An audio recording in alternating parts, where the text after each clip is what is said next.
નમસ્કાર. અમરેલી જિલ્લાના લાઠીમાં હની ટ્રેપના ગુનાનો ભેદ ઉકેલી પોલીસે મહિલા સહિત 4 આરોપીઓને ઝડપી પાડ્યા. પોલીસે આરોપીઓને ઘટના સ્થળે લઈ જઈ ક્રાઇમ સીનનું રિકન્સ્ટ્રક્શન પણ કરાવ્યું. પોલીસ તપાસ મુજબ મહિલાએ લિફ્ટ માગી યુવકને સરોવર કાંઠે લઈ જઈ પૂર્વ આયોજિત કાવતરાના ભાગરૂપે અન્ય સાગરીતોએ તેનું અપહરણ કરી મારપીટ કરી હતી અને 2.5 લાખ રૂપિયાની ખંડણી માગ્યા બાદ ગૂગલ પે મારફતે રૂપિયા 58,000 પડાવ્યા હતા. સમગ્ર મામલે લાઠી પોલીસે વધુ તપાસ હાથ ધરી છે. વધુ સમાચાર માટે જોડાયેલા રહો આરપી ગુજરાત ન્યૂઝ, રાજકોટ. તારીખ 15/7/2026 ના રોજ અમરેલી જિલ્લાના લાઠી પોલીસ સ્ટેશન ખાતે એક હની ટ્રેપનો ગુનો દાખલ થયો હતો. આ જે ગુનો છે તે કુલ 5 વ્યક્તિઓ વિરુદ્ધ દાખલ થયો હતો, જેમાં નિલેશ ગોસ્વામી, શ્યામ તથા 2 અજાણ્યા ઈસમો તથા 1 અજાણી મહિલા વિરુદ્ધ દાખલ કરવામાં આવ્યો હતો. આ કામના જે અન્ય 4 આરોપીઓ છે તેને લાઠી પોલીસ સ્ટેશન દ્વારા પકડવામાં આવેલા છે. આ ગુનાની જે ટૂંક વિગત છે એ પ્રકારની છે કે આ કામના જે ફરિયાદી છે તે લાઠીથી દામનગર તેમની દીકરીને મળવા માટે જતા હોય તે દરમિયાન લાઠી ચોકડી પાસે અન્ય એક મહિલા છે તે આવીને એમને રોકે છે અને તેની પાસે લિફ્ટ માગે છે ભૂરખિયા સુધી. ત્યાં આગળ ફરિયાદી છે તેમને એની સાથે લઈ જાય છે. ભૂરખિયા દરવાજા પહોંચ્યા એની સાથે જ અન્ય 4 વ્યક્તિઓ એક 4 વ્હીલ ગાડીમાંથી આવે છે, તેમને રોકે છે અને તેમની સાથે બળજબરીપૂર્વક તેમને ઢીકા પાટાનો માર મારે છે અને તેના ઉપર આક્ષેપ કરે છે કે આ મહિલાને તમે કેમ બેસાડી અને તું અમને ખંડણી નહીં આપતો તારા વિરુદ્ધ અમે ખોટો બળાત્કારનો કેસ કરી અને તને આમાં સંડોવી દઈશું. આમ કરી અને ફરિયાદી પાસે આ કામના જે 5 આરોપીઓ છે તેમના દ્વારા 2.5 લાખ રૂપિયાની ખંડણી માંગવામાં આવી હતી. તેમાંથી જે 58,000 રૂપિયા છે તે ફરિયાદી દ્વારા ગૂગલ પે મારફતે એક આરોપીને ઓનલાઈન એકાઉન્ટ મારફતે આપવામાં આવેલ હતા. આ બનાવ બન્યા બાદ જે 5 આરોપીઓ છે તે નાસી ગયેલ હોય લાઠી પોલીસ સ્ટેશનમાં BNS ની કલમ 140(3), 308(5), 308(7), 61(2), 115(2), 126(2) તથા 351(3) મુજબ ધોરણસર ગુનો દાખલ કરવામાં આવ્યો હતો. આ ગુનાના કામે એક આરોપીની અટકાયત ત્યારે જ કરવામાં આવી હતી. અન્ય જે 4 આરોપીઓ છે તેને લાઠી પોલીસ સ્ટેશન દ્વારા ભાવનગર તથા અમદાવાદ શહેર પોલીસની મદદથી પકડી પાડવામાં આવ્યા છે. જે 4 આરોપીઓ છે તેનું નામ છે ઘનશ્યામભાઈ ધીરુભાઈ લાઠિયા, નિલેશભાઈ અશોકભાઈ ગોસ્વામી, રાજેશભાઈ ઉર્ફે રાજુ ભીખાભાઈ કાથરોટિયા, હેતલબેન વાઇફ ઓફ નરેશભાઈ સોરઠિયા. આ 4 આરોપીઓને પોલીસ દ્વારા પકડવામાં આવ્યા છે. આ કામના જે આરોપીના જે મુદ્દામાલ જે છે 58,000 રૂપિયા પૂરેપૂરા પોલીસ દ્વારા રિકવર કરવામાં આવ્યા છે. તદુપરાંત એમના જે 4 મોબાઈલ ફોન છે તથા જે 4 વ્હીલનો ઉપયોગ કરવામાં આવ્યો હતો તે તમામ વસ્તુ પોલીસ દ્વારા કબજે કરવામાં આવી છે. આ જે આરોપીઓ છે તેનો ગુનાહિત ઇતિહાસ ખૂબ જ વિશાળ છે. આરોપી ઘનશ્યામ લાઠિયા વિરુદ્ધ કુલ 7 ગુનાઓ દાખલ ભૂતકાળમાં થયેલા છે. આરોપી નિલેશ ગોસ્વામી વિરુદ્ધ 4 ગુના દાખલ થયેલા છે. આરોપી રાજેશ ઉર્ફે રાજુ કાથરોટિયા વિરુદ્ધ 4 ગુના દાખલ થયા છે. આમ ગુનાહિત ઇતિહાસ ધરાવતા હોય આ કામના જે આરોપીઓ છે તેમની MO એ પ્રકારની છે કે સુરતના આરોપીઓ મૂળ છે.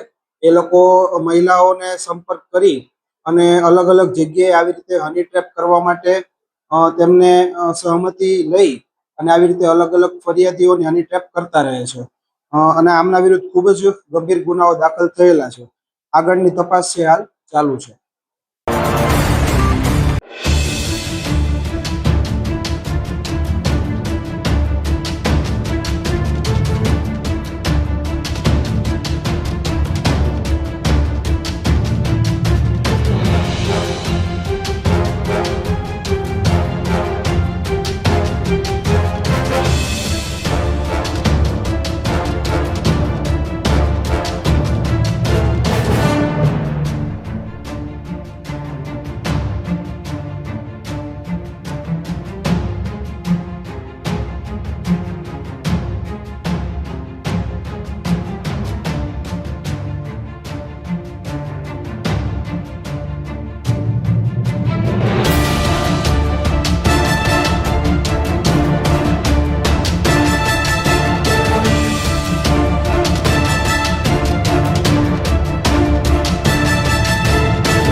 છે।